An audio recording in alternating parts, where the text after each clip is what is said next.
Contohnya, Muslim, non-Muslim dalam saf sholat menurut Bang Afif tidak mengapa dilakukan, begitu? Begini, yang jadi permasalahannya apa? Apakah non-Muslim itu ikut sholat? Kan tidak. Oke, tapi barisan saf sholat nih. Nggak masalah, kenapa dia ikut sholat? Baik, tapi barisan saf sholat nih. Nggak masalah, kenapa dia ikut? Sangat jelas kita dengarkan Afifuddin, salah seorang pendukungnya Panji Gumilang. Dia bilang nggak masalah non-muslim ikut dalam barisan sholat berjamaah. Sahabat semua, ini sangat lucu dan sangat konyol. Nanti kita akan coba luruskan semua pernyataan koplak dari Afifuddin ini. Sebelum itu, kita lihat satu lagi cuplikan video yang lainnya. Mbak Leni boleh ditanggapi dong, tidak ada yang salah dengan kurikulumnya. Nah, bagaimana Mbak Leni? Nah, ini kan saya juga bertanya-tanya Bang Afifuddin ini di sini sebagai apa kapasitasnya? Kenapa begitu bela gitu kepada Al Zaitun? Karena sepengetahuan saya sejak saya waktu di dalam dulu, yang begitu bela kepada Al Zaitun itu adalah orang dalam itu sendiri. Gitu. Tertawa sahabat semua. Jadi Afifuddin ditanya oleh Mbak Leni, kamu ini kapasitasnya sebagai apa? Kenapa kok seolah-olah sok tahu betul tentang Al Zaitun sehingga mati-matian membela Panji Gumilang? Dan dia malah tertawa sahabat semua. Terlihat seperti orang yang hilang akal sehatnya. Bagaimana? Selengkapnya jangan kemana-mana, tetap ikuti video ini.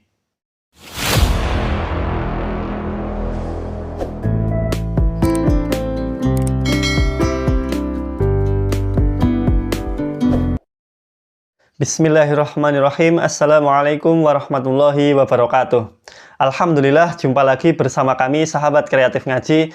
Kali ini kita akan memberikan respon kepada salah satu pendukung atau supporternya dari Panji Gumilang, yaitu Afifuddin, yang mana dia mati-matian membela Panji Gumilang. Baik, gak perlu berlama-lama, langsung saja kita simak videonya. Kembali lagi di Apa Kabar Indonesia Malam, pemirsa. Sekarang saya sudah bertambah nih narasumber saya. Saya sudah bersama dengan Bang Afif, Muhammad Afifuddin, koordinator Bela Al Zaitun. Selamat malam, Assalamualaikum Bang Afif. Waalaikumsalam. Ya. Mungkin saya mau tanya pertama kali kepada Bang Afif sebelum nanti akan saya tanya kepada Pak Zainud Tauhid. Sudah dengar kabar dong pastinya bahwa pemerintah akan mengambil alih Al Zaitun, khususnya Kementerian Agama. Setuju tidak? Begini, kalau yang pertama saya menyampaikan, mari kita mengheningkan cipta atas hilangnya kemerdekaan beragama, kemerdekaan menyatakan pendapat di negara kita tercinta yang telah diamanahkan oleh konstitusi. Sangat lucu. Udin ini sangat lucu sahabat semua. Coba perhatikan yang ditanyakan apa, kemudian jawabannya apa. Kalau kita perhatikan jawabannya itu tidak nyambung. Ditanya A, dia malah ngomong C. Ditanya B, dia ngomong D, dan seterusnya. Pertanyaannya adalah setuju atau tidak Al Zaitun diambil alih oleh pemerintah untuk dibina, untuk diluruskan akidahnya. Jawabannya apa? Jawabannya malah mari kita mengheningkan cipta atas hilangnya kemerdekaan beragama. Kami jadi curiga, jangan-jangan si Udin ini sudah hilang akal sehatnya. Tadi dia bilang mari kita mengheningkan cipta atas hilangnya kemerdekaan beragama. Ini juga ngawur, jelas ini salah. Kemerdekaan beragama itu tidak pernah hilang. Sebagai contoh begini, seandainya hari ini Anda, Udin yang terhormat, kalau Anda kepengen pindah ke agama Kristen atau hari ini, atau bahkan detik ini Anda pengen ke Kristen, pengen ke Hindu, ke Buddha, dan seterusnya, itu bebas, silahkan saja. Anda mau milih agama Anda, silahkan. Jadi sekali lagi, kebebasan untuk beragama itu tidak pernah hilang. Yang tidak boleh adalah merusak ajaran yang sudah ada. Misal ajaran Islam, sholatnya sudah dicontohkan oleh Nabi Muhammad SAW. Dan Nabi berkata, "Shollu kama ra'aitumuni usolli." Nabi berkata, sholatlah kalian sebagaimana kalian melihat aku sholat. Nabi mencontohkan sholat berjamaah, sofnya rapat, maka kita ikuti sofnya rapat. Nabi ketika sholat, sof wanita itu diberi contoh, barisannya di belakang, maka kita ikuti juga. Kita ikuti semua tata cara beribadah yang sudah dicontohkan oleh Nabi Muhammad SAW. Bukan malah membuat caranya sendiri, yang mana cara itu tidak dicontohkan oleh Nabi. Ini namanya merusak ajaran Islam, merusak dari kemurniannya. Kita tahu Islam itu sudah sempurna, jadi tidak perlu lagi ditambah-tambah, tidak perlu lagi dikurang-kurang, tidak perlu diubah-ubah lagi untuk tata cara ibadahnya. Kita lakukan sesuai yang sudah dicontohkan. Memangnya Panji Gumilang ini siapa? Dia kok mengubah-ubah tata cara beribadah? Dia bukan nabi. Lalu kenapa dia membuat tata cara ibadah baru? Jelas ini adalah penyimpangan, sahabat semua. Kenapa nggak sekalian aja dia mengaku sebagai nabi atau mengaku sebagai Tuhan sekalian? Atau dia membuat agama baru sekalian, bikin Tuhan baru. Dan dia nanti dia sembah sendiri Tuhan itu. Jadi jangan pakai nama Islam, karena ketika dia memakai nama Islam, tetapi kemudian tata cara beribadahnya itu tidak sesuai dengan ajaran Islam, maka ini namanya dia telah merusak Islam. Jadi wajar kalau seluruh umat Islam di Indonesia tidak terima. Tidak hanya Indonesia, tapi seluruh umat Islam di seluruh dunia pastinya juga akan menentang. Karena apa? Karena agama Islam sedang dirusak secara terang-terangan oleh siapa? Oleh Panji Gumilang. Baik sahabat semua, kita lanjutkan ke video berikutnya. Itu yang pertama. Yang kedua, apa lagi nih? mengapa sampai ada keinginan untuk mengambil alih atau mengelola pondok pesantren ini? Padahal Syekh Panji Gumilang itu bukan, dalam artian dia tidak memiliki jabatan khusus di sana. Dia sebagai pendiri. Dia sebagai pendiri. Setelah kita lihat cuplikan yang kedua ini, dugaan kita semakin kuat bahwa Syekh Udin bisa jadi telah hilang akal sehatnya. Dia bilang Panji Gumilang tidak memiliki jabatan di Al Zaitun. Tapi kalimat berikutnya dia bilang apa? Dia bilang Panji Gumilang adalah pendiri Al Zaitun. Ini maksudnya bagaimana? Pendiri Al Zaitun itu artinya dia memiliki jabatan, bahkan itu jabatan tertinggi. Bagaimana bisa dia bilang Panji Gumilang tidak memiliki jabatan di Al Zaitun? Orang awam pun pasti juga tahu kalau Panji Gumilang itu memegang jabatan tertinggi di Al Zaitun. Dia adalah orang yang sangat istimewa. Dia diistimewakan di Al Zaitun. Banyak sekali acara-acara Al Zaitun yang dipimpin oleh Panji Gumilang. Apakah ini tidak memiliki jabatan? Jadi lagi-lagi omongan dari Syekh Udin ini menunjukkan tanda-tanda bahwa dia telah hilang akal sehatnya. Bagaimana menurut kalian? Silahkan tulis di kolom komentar.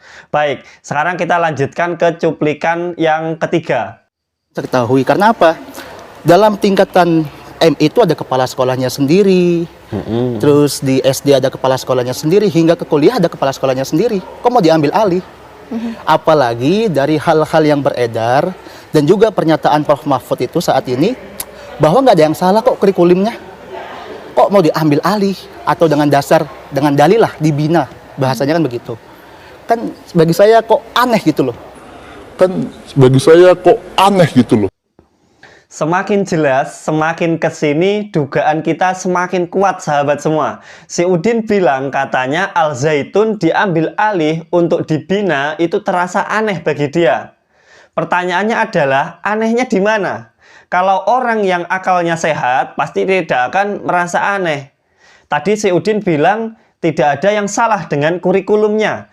Mungkin benar, memang benar kurikulum dari Departemen Agama tidak ada yang salah. Tetapi pertanyaannya adalah bagaimana prakteknya, pelaksanaan di lapangan bagaimana?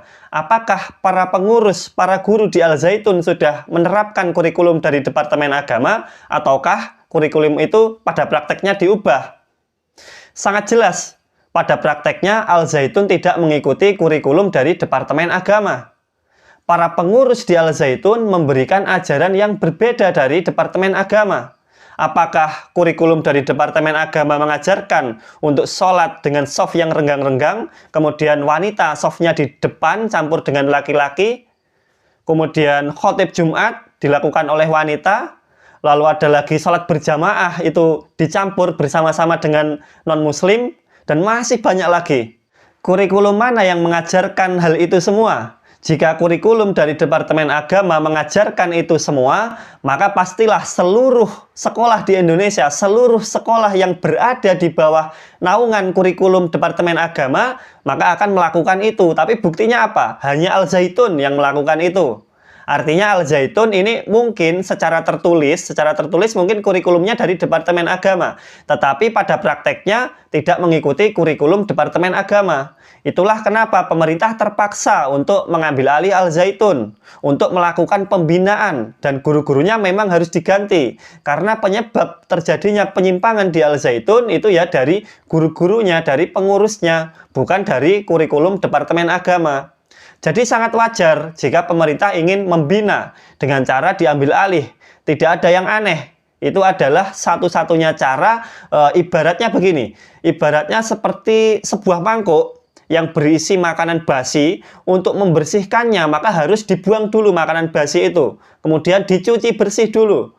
Barulah setelah itu bisa diisi dengan makanan baru yang bersih. Sama seperti di Al Zaitun, untuk membersihkannya maka harus dikeluarkan dulu pengurus-pengurusnya. Setelah bersih, barulah bisa dibina, diisi dengan guru-guru yang baru untuk membina akidah dari santri-santri yang ada di sana. Jadi tidak ada yang aneh. Kalau Anda merasa aneh, maka bisa jadi akal sehat Anda yang terganggu. Oke, kita lanjutkan. Mbak Leni boleh ditanggapi dong, tidak ada yang salah dengan kurikulumnya. Nah, bagaimana Mbak Leni? Nah, ini kan saya juga bertanya-tanya Bang Afifuddin ini di sini sebagai apa kapasitasnya? Kenapa begitu bela gitu kepada Al Zaitun? Karena sepengetahuan saya sejak saya waktu di dalam dulu, yang begitu bela kepada Al Zaitun itu adalah orang dalam itu sendiri. Ketawa sahabat semua. Si Udin ditanya oleh Mbak Leni, kamu ini kapasitasnya sebagai apa? Kenapa kok seolah-olah tahu betul tentang Al Zaitun sehingga mati-matian membela Panji Gumilang? Dan dia malah tertawa sahabat semua. Mungkin dia tertawa karena nertawakan dirinya sendiri. Akhirnya dia mikir, oh iya, saya ini siapa ya? Tapi karena sudah terlanjur membela Panji Gumilang, ya udahlah, terusin aja, nanggung. Mungkin dia mikirnya kayak gitu. Oke, kita lanjutkan. Mungkin sederhananya, contoh sebagai orang tua dari santri, ajaran yang diajarkan kepada anak Mbak Leni yang dianggap salah menurut Mbak Leni, menyimpang, itu apa contohnya? Ya, andai saya anak saya masih di sana gitu ya, melihat non-muslim dimasukkan ke barisan sholat itu kan itu sudah menyimpang. Oke, Betul, langsung ditanggapi menyimpang. Bang. Masa itu nggak mau diganti? Non-muslim dan muslim dalam ibadah sholat. Bagaimana? Dalam masjid kan syaratnya juga harus wudhu dulu. Oke, Bang Afif dijawab. Ya, yang pertama kita bedakan dalam tadi kan masalah ibadah, oke? Dalam hukum Islam itu ada dua, ada perihal syariah, ada perihal fikih. Nah, perihal syariah ini Al-Quran dan As-Sunnah. As-Sunnah. Nah, perihal syariah ini Al-Quran dan As-Sunnah. Katanya si Udin, perihal syariah ini perihal Al-Quran dan As-Sunnah. Sangat jelas Panji Gumilang menyimpang dari As-Sunnah. Mana ada sunnah Nabi mengajarkan soft sholat renggang-renggang. Soft wanita di barisan depan bersama dengan laki-laki, bahkan di depannya laki-laki. Kemudian mengagung-agungkan ajaran salam Yahudi. Sunnah dari mana itu? Sepertinya memang benar dugaan kita, si Udin ini sepertinya memang hilang akal sehatnya. Dia membela Panji mati-matian, berbicara tentang As-Sunnah, tapi pada kenyataannya ajaran dari Panji Gumilang itu adalah ajaran yang ingkar sunnah. Dia bicara sunnah, Panjinya ingkar sunnah, bertentangan dengan sunnah. Baik, kita lanjut. Fikih ini pemahaman para fuqaha terhadap Al-Quran itu sendiri. Nah, dalam ibadah, ya, contoh dalam sholat fardu, jika ada salah satu ulama menyatakan itu tidak wajib, maka bisa dikatakan dia sesat, karena ini sudah ijma. Setuju. Tapi pelaksanaan atau tata cara apa melaksanakan sholat, ada takbiratul ihramnya begini dan kita sebagainya. jangan terlalu dalam ke ajaran karena kita tidak. Penjelasan dari si Udin dipotong oleh presenter ya. Tapi kami paham maksudnya. Dia bilang kalau sholat fardu, kemudian ada ulama yang bilang sholat fardu itu tidak wajib, maka itu sesat. Tetapi kalau ada ulama yang bilang sholat fardu itu wajib, kemudian ada perbedaan pada tata cara pelaksanaannya, itu tidak apa-apa. Itu hanyalah khilafiyah. Kurang lebih yang dimaksud si Udin adalah seperti itu. Tadi si Udin juga melanjutkan berbicara tentang takbiratul ihram. Kami paham yang dia maksud, jadi memang ada khilafiyah tentang takbiratul ihram. Ada yang tangannya itu diangkat setinggi telinga, ada yang setinggi pundak.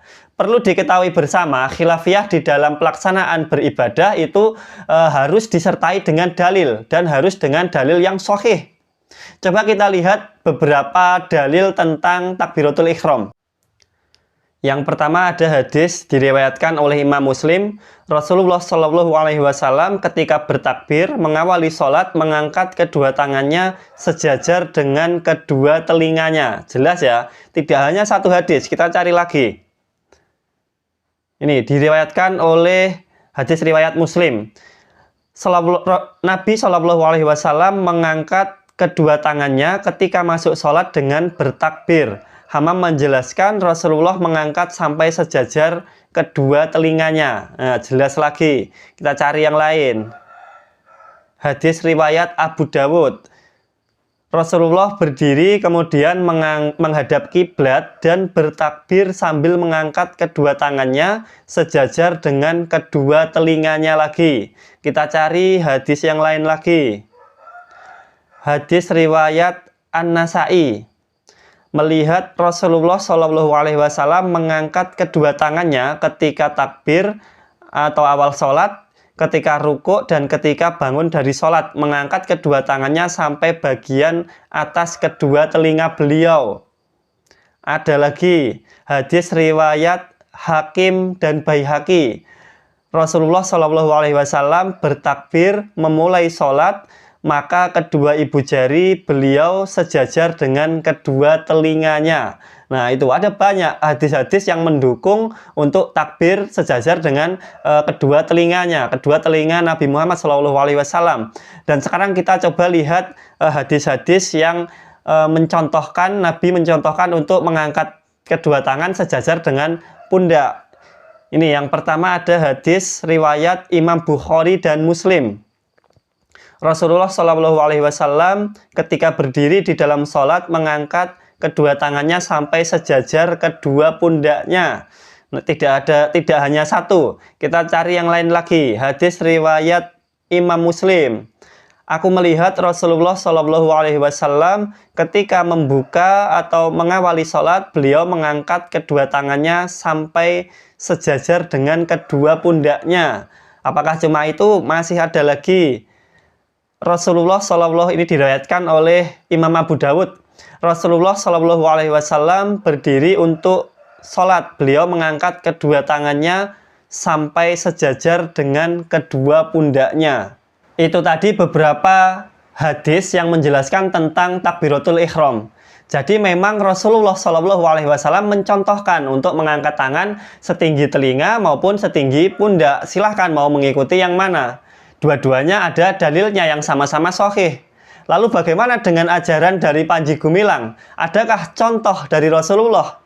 Rasulullah pernah mencontohkan sholat berjamaah renggang-renggang atau tidak?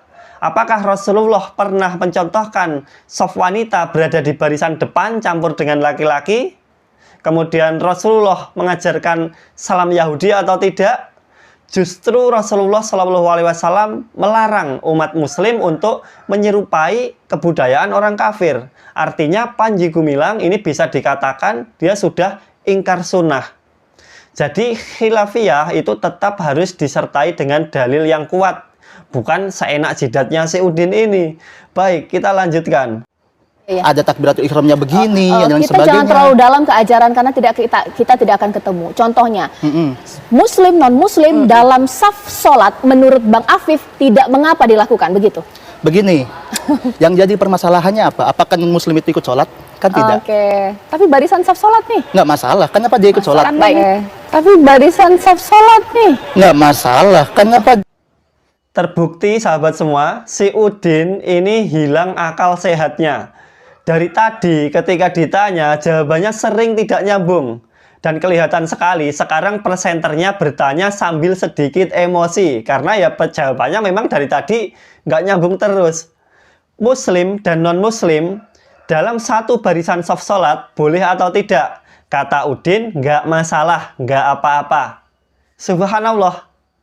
Hilang kemana akal sehatnya si Udin ini? Kok bisa-bisanya dia bilang nggak masalah. Non-muslim dan muslim satu barisan saf sholat bareng-bareng nggak masalah.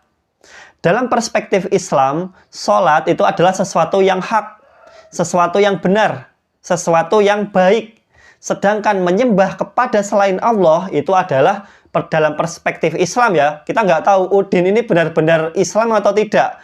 Kalau dalam perspektif Islam, maka menyembah kepada selain Allah itu adalah sesuatu yang kesyirikan, sesuatu yang batil, sesuatu yang buruk. Karena telah menyekutukan Allah Subhanahu wa Ta'ala. Al-Quran telah melarang hal ini. Kita tidak boleh mencampur adukan antara yang hak dengan yang batil. Kita tidak boleh mencampur adukan antara yang benar dengan yang salah. Sehingga seolah-olah kalau dicampurkan, seolah-olah yang salah itu akan terlihat benar. Ini sangat fatal sahabat semua. Coba pikir, jika kita memperbolehkan untuk mencampurkan muslim dengan non-muslim dalam satu barisan sholat, artinya orang muslim menyembah kepada Allah Subhanahu wa Ta'ala, sedangkan non-muslim menyembah kepada selain Allah. Maka seolah-olah kita memperbolehkan untuk menyembah kepada selain Allah. Seolah-olah menyembah kepada selain Allah itu boleh-boleh saja. Seolah-olah sama saja antara menyembah Allah dengan menyembah kepada selain Allah. Gara-gara dicampur. Jadinya seolah-olah keduanya terlihat sama-sama baik, sama-sama boleh. Padahal jelas menyembah kepada selain Allah itu adalah sebuah kesyirikan, sebuah kebatilan, sebuah sesuatu yang buruk. Maka tidak boleh dicampur adukkan. Sebagaimana disebutkan dalam Quran Surat Al-Baqarah ayat 42. Wala talbisul haqqo bil batili wala taktumul haqqo wa antum ta'lamun. Janganlah sekali-kali kalian mencampur adukkan antara kebenaran dengan kebatilan. Jangan pula kalian menyembunyikan kebenaran padahal kalian mengetahuinya. Al-Quran dengan tegas memberikan jawaban untuk si Udin. Jadi jauh sebelum si Udin ini membuat pernyataannya, bahkan jauh sebelum si Udin ini diciptakan, Allah Subhanahu wa Ta'ala sudah menyiapkan jawaban atas pernyataan tersebut. Subhanallah. Baik, kami rasa itu yang bisa kami sampaikan. Jangan sampai kita termakan oleh omongan dari si Udin ini. Semoga video ini bermanfaat. Apabila ada salah kata, kami mohon maaf yang sebesar-besarnya. Barakallahu fikum. Wassalamualaikum warahmatullahi wabarakatuh.